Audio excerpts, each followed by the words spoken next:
咁嚟到歐洲之旅嘅第9日，首先去咗靈芬堡宮，咁位於慕尼黑嘅一座巴洛克式嘅宮殿啦。咁佢1675年嘅時候落成嘅，咁係當時巴哥利亞統治者嘅夏天嘅皇宮嚟嘅。咁呢個地方嘅宮殿啊、花園啊，已經係成為咗今時今日慕尼黑重要嘅觀光點嘅其中一個地方。咁呢個地方呢，你需要買飛入去啦。咁呢個位置呢，佢都有地方俾你咧去 storage 你嘅背囊啊、厚嘅大褸啊，你可以放入去先嘅。咁呢啲 locker 咧都係免費嘅。咁你入去之前呢，佢會查飛啦。咁你會見到佢有告示，就係叫你唔可以拎你嘅 backpack 啊，唔可以拎你嘅可能你係拍攝嘅 stick 啊、嘢飲啊，同埋影相就唔好開閃光燈。咁所以呢，將你嘅背囊呢就先放入咗落 locker 先。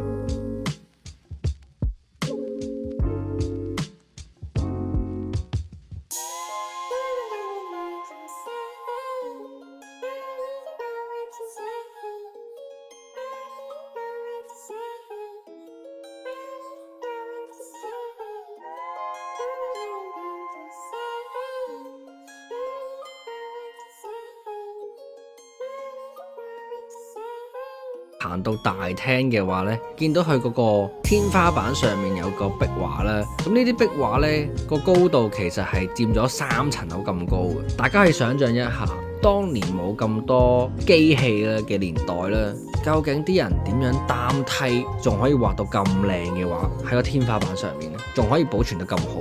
所以成日諗以前嘅人嘅智慧係咪聰明過現今嘅人呢？咁當你去得多啲國家之後咧，你發現其實所有國家嘅皇宮啊、宮殿啊都係金碧輝煌嘅。咁可能其實喺古代黃金做嘅嘢，令到感覺上係有氣派啦、有權力嘅象徵啦。所以你會行得多嘅話，你發覺啲宮殿好似啲設計係差唔多款咁樣嘅。有時喺度諗，點解啲西方國家成日畫嘅畫啦，喺啲宮殿上面，你會見到有啲天使嘅，啲人類背脊有翼嘅。喺西方國家，究竟喺歷史上面係咪曾經出現一族就係天使嘅一族呢？只不過覺得世間太多打仗、太多紛爭，佢哋飛走咗，唔知去邊度。唔係嘅話，點解啲人會畫咁多嘅畫喺宮殿上面，係有啲人類背脊有翼嘅呢？如果你話1、2個畫家憑空想像就話啫，但係點解每一個國家都有呢？就係因為西方國家嘅思想，佢哋覺得有天使一族，所以畫咗落去，定係真係有出現過呢？咁呢啲宮殿一定有皇帝啊、皇后嘅生活照，啲畫呢比較暗身啲啦，佢個房呢都係冇咁光嘅，唔想受陽光影響破壞咗佢本身嘅作品。咁所以點解呢？叫大家入去嘅時候呢，影相真係唔好開閃光燈。如果唔係嘅話，咁就會破壞咗呢啲歷史嘅文物啦。咁呢個夏天行宮呢，其實唔係好大啫，唔需要行好耐。around 你可能個零鐘鬆啲就會行完噶啦。咁望下啲畫，望下去當時佢哋嘅生活啲用具啊，睇佢哋啲家私係點樣嘅，留意下佢哋啲畫裏面嘅當時嘅生活係點樣咯。見到有啲可能遊學團啦，或者係當地嘅學校帶啲學生去參觀慕尼黑芬寧堡宮嘅歷史，親身帶呢啲細路仔去了解歷史嘅文化。咁呢度有個指示牌啦，可以去到個花園，亦可以去到皇家嘅馬嘅宮殿。咁呢個馬嘅宮殿呢，佢分咗2 part 嘅，一個左邊，一個右邊嘅 building。咁先去左邊個 building 參觀一下舊時嘅德國嘅王朝啲馬車係點樣樣嘅呢？咁大家睇到啲馬鞍啊或者馬嘅盔甲呢，都係金碧輝煌，代表皇室嘅氣派。呢啲就係應該當時冬天用嘅一啲嘅雪橇嘅車。有啲雪橇車上面呢，咁呢啲呢就應該係對腳放入去呢，係可以保暖嘅。咁深信呢啲金碧輝煌嘅馬車，咁應該係皇帝皇后使用嘅盔甲。等大家可以 picture 到當時冬天啲馬車係點樣去行走嘅喺個雪地上。咁行完呢一邊呢，唔好走住啦。咁你個指示牌呢，寫住 Part 2，咁對面呢，仲有第2部分嘅馬嘅宮殿可以參觀嘅。2呢一邊呢，你見到啲馬車呢，咁似近代嘅馬車。咁原來咧德國都有做一啲嘅陶瓷嘅茶壺啊、杯或者碟之類嘅。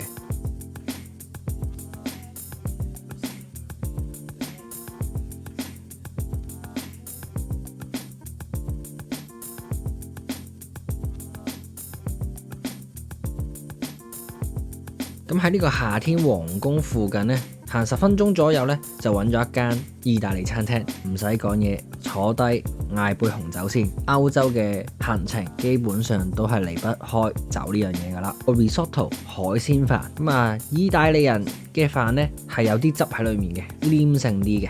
咁啊試下呢個黑松露意粉，呢度望落好似一撇嘢，其實呢個都係一個類似 risotto 嘅有汁嘅飯嚟嘅。咁佢係加咗啲 nuts 落去，啲合桃啊。有時真係唔好睇小意大利餐，望落去啲嘢呢唔係好多，for 3個人嚟講。咁但係呢啲有汁嘅嘢呢，會令到你覺得好飽嘅。其實飯之後呢，就去咗德國妙思林啦。咁啊咁啱呢，見到有人喺妙思林個 hall 度呢開緊 talk。咁呢個地方都幾大嘅，有好幾層嘅。